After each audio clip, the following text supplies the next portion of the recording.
పగలు ప్రతీకారాలు వద్దండి. ఎప్పుడు ఒక మాట చెప్తున్నా, మనిషి ఆరోగ్యము పాడైపోవడానికి, మనిషి యొక్క స్థితిగతులు లయమైపోవడానికి, ఈరోజు మనిషి దీనస్థితికి దిగజారిపోవడానికి గల కారణం ఏమిటంటే ఎదుటివాడు చేసిన తప్పే వారు చేయడం. ఎదుటివాడు కొడితే మనం అది కొట్టేయాలి. ఎదుటివాడు ఒక మాట అంటే మనము తిరిగి అనేయాలి. ఎదుటివాడు మన మీద నిందేస్తే మనము తిరిగి వాడి మీద నిందేసేయాలి. ఇలాంటి వ్యక్తిగత జీవితం వల్ల, ఇలాంటి బిహేవియర్ వలన ఏ వ్యక్తి ఏమవడు? ఆశీర్వదింపబడడు. నిన్ను బాధించిన వాడు కష్టములో ఉంటే వాడి గుమ్మం మెట్టెక్కుతావా? నిన్ను బాధించిన వాడు హాస్పిటల్ బెడ్ మీద పడుంటే ఆమెను నువ్వు దర్శిస్తావా? ఆమె దగ్గరికి వెళ్తావా? ఆమెకు క్రీస్తు ప్రేమను చూపుతావా? దావీదు అంటున్నాడు, కోషు నన్ను నిర్నిమిత్తముగా బాధించినాడు, సౌలు నన్ను నిర్నిమిత్తముగా బాధించినాడు, కానీ నేను మాత్రం వాడిని ఏం చేశాను? సంరక్షించాను.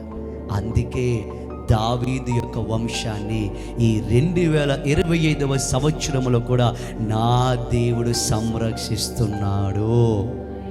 గట్టిగా నిన్ను బాధించిన వారిని కూడా నువ్వు క్షమించగలిగితే, నిన్ను నిందించిన వారిని కూడా నువ్వు క్షమించగలిగితే, నిన్ను కొట్టిన వారిని కూడా నువ్వు క్షమించగలిగితే, ఆ నీతి ఆశీర్వాదము నీతో ఆగిపోదు. నీ తరతరములకు అది దేవుడు సంరక్షణగా మారుస్తాడు. నెమ్మడులు గడిగా ఆమెను చెప్పండి. ఈరోజు నిన్నన్న వారిని నువ్వు క్షమించావు, నిన్ను కొట్టిన వారిని నువ్వు క్షమించావు, నిన్ను గాయపరిచిన వారిని నువ్వు క్షమించావు, నీ మీద లేనిపోని నిందలు వేసిన వారిని నువ్వు క్షమించావు.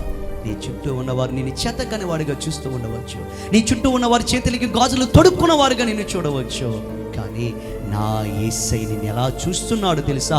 రాబోయే తరాలకి సంరక్షణ ఇచ్చిన సంరక్షకుడుగా నా దేవుడు నిన్ను చూస్తున్నాడు. గట్టిగా గట్టిగా ఈరోజు క్షమించడం అనేది ఒక గొప్ప గొప్ప లెగసీ అండి. క్షమించడం అనేది ఒక గొప్ప ఆశీర్వాదం అండి. ఆ మనసు నీకుందా? ఎవరెన్ని మాటలు అంటున్నా వదిలేసే మనసు నీకుందా? ఎవరెన్ని మాటలు అంటున్నా పట్టించుకునే మనసు నీకుందా? ఎవరెన్ని మాటలు అన్నా పోనిలే, నేనేంటో నాకు తెలుసు, నేనేంటో నా దేవునికి తెలుసు అని వదిలేసే మనసు నీకుందా? అదే నీకు ఆశీర్వాదం. నమ్మితే ఆమెను చెప్పు, మళ్ళీ ఒకసారి ఆమెను చెప్పు. అది నీకు ఆశీర్వాదము తప్ప అది నీకు నష్టం కాదు. ఈ భూ సంబంధమైన మనుషుని నేను ఏమనుకుంటుంది సార్, ఇది చచ్చిన పామురా, ఇది చచ్చిన పామురా, ఎన్నన్నా మళ్ళీ సిగ్గు లేకుండా వెళ్ళిపోతారా, ఎన్నన్నా మళ్ళీ సిగ్గు లేకుండా మాట్లాడేస్తాడరా. అది చచ్చిన పాము కాదు. తన కుటుంబము చచ్చిపోకుండా సమాజంలో నిలబెట్టే రోషము కలిగిన సింహం.